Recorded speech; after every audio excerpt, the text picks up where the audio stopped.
hopefully that video has given you a little bit of insight into, you know, the importance of physical literacy, but also it should have introduced you to the concept of games literacy.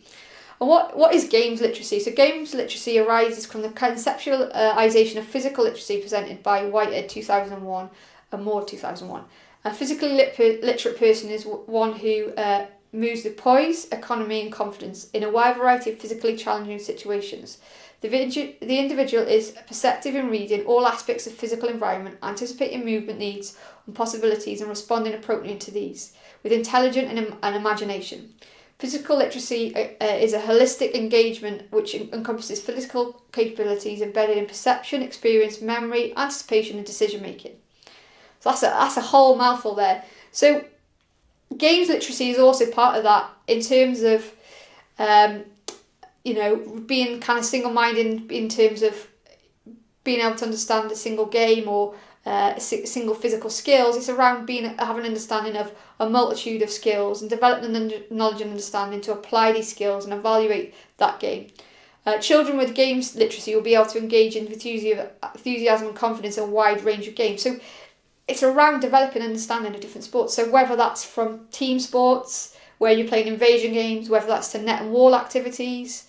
So it's having those literacy and understanding of concepts and dynamics of different sporting situations, which require different skills, but also different in terms of movement skills, but also different key skills in terms of those holistic points in terms of perception and memory and anticipation and being able to make decisions.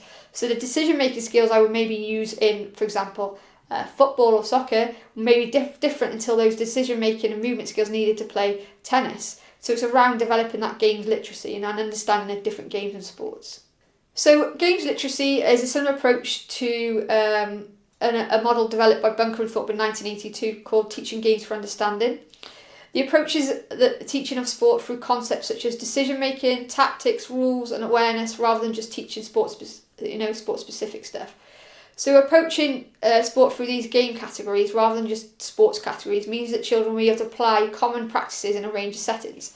So in a practical scenario, you know, as I said, you know, I've talked about previously, is that I used to play football from age, you know, as a little kid with my brothers and my cousins and stuff. I was like the only girl, so I didn't have any choice in the matter. But then obviously went on to move on and play for a local boys team, and then progressed onto a girls team and so forth, and played that through all of my childhood. And so I developed those games literacy skills for that sport, and I was then able to apply that understanding of that sport when I went to secondary school and started to play hockey, because the key in terms of tactics and decision making and awareness were very, very similar. Obviously slightly different skills in terms of the, you know, stick and ball, but in terms of movement patterns and tactics and quite a lot of similarity in rules, made that easy transition from one sport to the other. This means by having this approach will basically mean that children develop a greater understanding of patterns of play, thus being able to read games better. So looking at physical literacy to games literacy, you need to develop physical literacy before children move on to actually games literacy. You need to have those basic movement skills sorted before you start moving into understanding those sports and games. In the same way that you need to develop fundamental movement skills before you teach fundamental sport skills.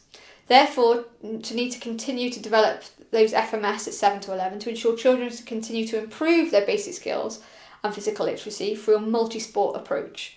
So engaging them in lots of different activities. So here you go, in terms of a games literacy, there's a whole spectrum on this diagram on screen here of sports and skills that can be developed as part of games literacy. And you'll see, you know, they all linking together to that middle point, but there'll be key things that you can get, and they're kind of grouped, I guess, where you can transfer skills across.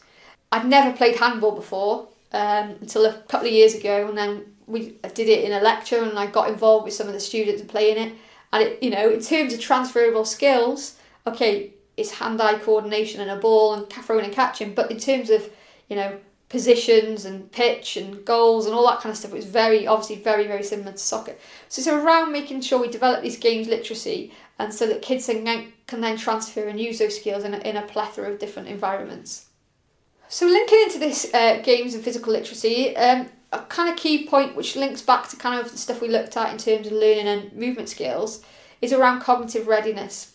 So cognitive readiness refers to children's ability to understand the technical and strategic requirements of a sport, particularly their ability to process relevant information about the performance and the sporting environment. Okay, so it's really important, if you think about the term of game literacy, they need to be cognitively ready and have this cognitive readiness to be able to take part in those sports.